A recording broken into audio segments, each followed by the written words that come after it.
Interreg 3 est l'initiative communautaire du Fonds européen de développement régional, FEDER, qui favorise la coopération entre les régions de l'Union européenne. Son but est de renforcer la cohésion économique et sociale dans l'Union européenne en encourageant la coopération entre territoires et le développement équilibré. On y prête une attention spéciale à la collaboration avec les régions situées aux frontières externes de l'Union européenne.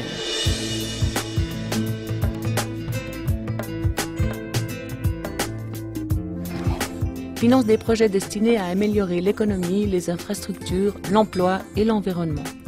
Ce sont des projets articulés en 3 chapitres qui couvrent chacun un type différent de coopération. Chapitre A.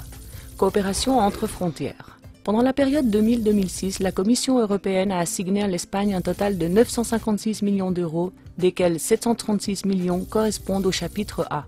Pour ce chapitre A, l'Espagne participe à 3 programmes opérationnels avec la France, le Portugal et le Maroc. L'Andalousie participe à 2 d'entre eux, ceux du Portugal et du Maroc, et dans le cadre de ces projets, la Conciergerie de l'environnement de la Junta de Andalucía participe à 5 projets comme chef de file. Interreg 3 Espagne-Maroc, il s'agit de la création de la réserve de la biosphère transfrontalière Andalousie-Maroc, conservation des ressources naturelles du littoral et de l'environnement marin, un programme d'échange technologique en matière d'eau.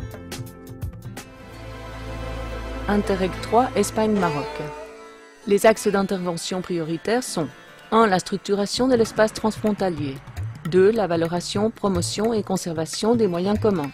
3. Le développement socio-économique et la promotion de l'emploi. 4. La fomentation de la coopération et de l'intégration sociale et institutionnelle. 5. L'assistance technique. Conservation des ressources naturelles du littoral et du milieu marin, Renalit. Les participants de ce projet sont la Conciergerie de l'environnement de la Junta de Andalucía et le ministère de gestion du territoire, des eaux et de l'environnement du Royaume du Maroc.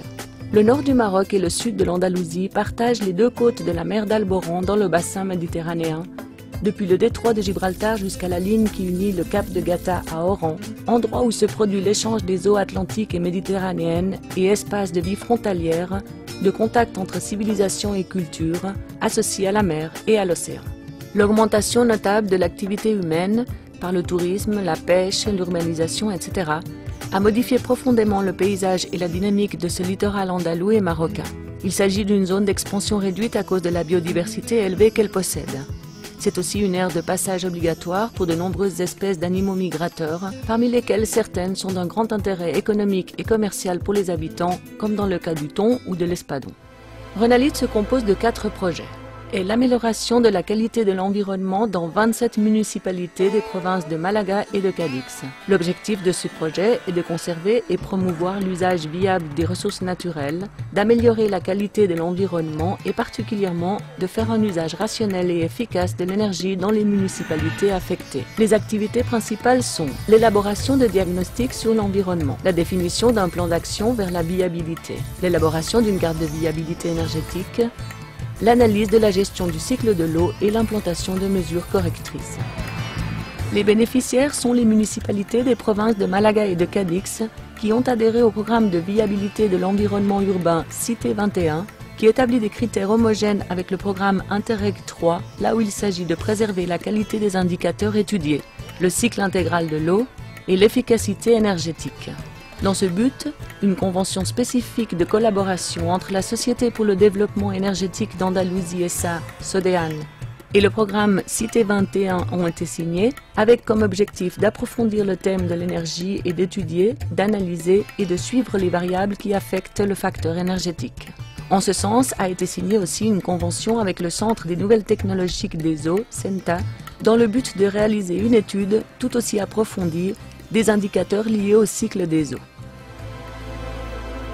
Programme de sensibilisation, d'éducation et de communication. Les activités réalisées jusqu'à ce moment sont don d'équipements informatiques. Le don officiel de 6 équipements informatiques a été réalisé le 7 et 8 avril 2005 à 2 centres éducatifs de Tanger et Tétouan. Journée d'éducation sur l'environnement du littoral andalou. Une série d'activités liées à la connaissance des ressources naturelles du littoral se sont déployées autour du détroit de Gibraltar, comme les visites aux ruines de Baelo Claudia, l'observation des cétacés et l'exploration des parcs naturels del Estrecho et de Los Alcornocales. Réalisation d'une exposition itinérante sur les valeurs et menaces qui affectent le littoral du nord du Maroc et l'Andalou, dans les provinces du nord du Maroc. Elle s'accompagna d'explications imparties par des moniteurs spécialisés et se déroula sur des plages et centres éducatifs de la Méditerranée marocaine. Estimation de la situation écologique du littoral avec la participation de centres éducatifs et d'associations du Maroc. Pour faire prendre conscience aux écoliers marocains des problèmes écologiques existants sur le littoral, des journées d'études de plusieurs kilomètres de plage pendant lesquelles l'état de conservation des lieux a été observé. Journée d'échange d'écoliers andalous et marocains dans les parcs naturels Montes de Malaga et littoral de Malaga ont permis aux écoliers andalous et marocains de participer ensemble à une activité d'éducation sur l'environnement en rendant possible l'échange d'expériences et une meilleure connaissance mutuelle. Les destinataires de ces journées ont été des centres éducatifs de Cadix, Malaga, Tanger et Tétouan. Encouragement à la participation sociale et associative. L'action réalisée dans ce cadre a été le montage de l'exposition Mar de Alborán. Cette exposition voulait montrer les caractéristiques spéciales et uniques de la mer d'Alborán, la diversité et la singularité de sa faune et de sa flore marine, les arts de pêche et les nouvelles techniques d'exploitation menées dans ces eaux, la navigation, l'archéologie sous-marine et les activités récréatives. Pour ce faire, on utilisa une représentation pédagogique avec des éléments de musée et des copies, des maquettes interactives et des graphiques explicatifs. Restauration de l'habitat et conservation de la biodiversité. Ces activités principales sont le contrôle, suivi et restauration des fonds marins, un plan de gérance des formations végétales, l'installation d'équipements d'usage public, l'aménagement de sentiers et chemins. Mar Cerro Gordo, à la fois terrestre et maritime, déclaré parage naturel. Situé entre les provinces de Malaga et de Grenade, cet espace vulnérable et singulier comprend les municipalités de Nerja et Almuñécar. La proximité des chaînes montagneuses voisines, sur les contreforts desquels il se trouve, a conditionné sa physionomie en empêchant la formation de grandes plages. À leur place, on trouve les impressionnantes falaises qui le caractérisent. Les usages de cette bande de terre abondent, comme la pêche professionnelle ou sportive, les activités touristiques et récréatives, l'urbanisation, les activités agricoles et autres, et influent directement sur les habitats et les espèces, dont quelques-unes sont de distribution très réduite.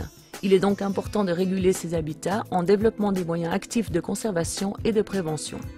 Les activités suivantes ont été réalisées. Protection et renforcement des espèces menacées et plantation de Buxus balearica, Maïtenus senegalensis, Ephedra fragilis, Juniperus oxycedrus pour la densification et restauration des arbustes singuliers des ronceraies. Élimination des espèces envahisseuses. Il est nécessaire d'éliminer les espèces exotiques qui ont la capacité de se propager et de se mettre en compétition avec les autochtones, ceci dans les terrains praticables comme les voies publiques d'élevage, les routes fluviales, maritimes ou terrestres. Élimination de poubelles. Les résidus solides se dégradent lentement en introduisant des matières organiques et industrielles qui altèrent les systèmes végétaux en provoquant des effets de nitrification, c'est-à-dire une augmentation des taux de métaux et produits chimiques.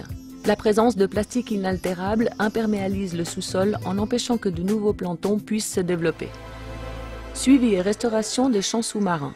Il comporte la surveillance et l'étude des champs sous-marins dans le but d'établir la viabilité d'un futur plan de restauration de ceux-ci.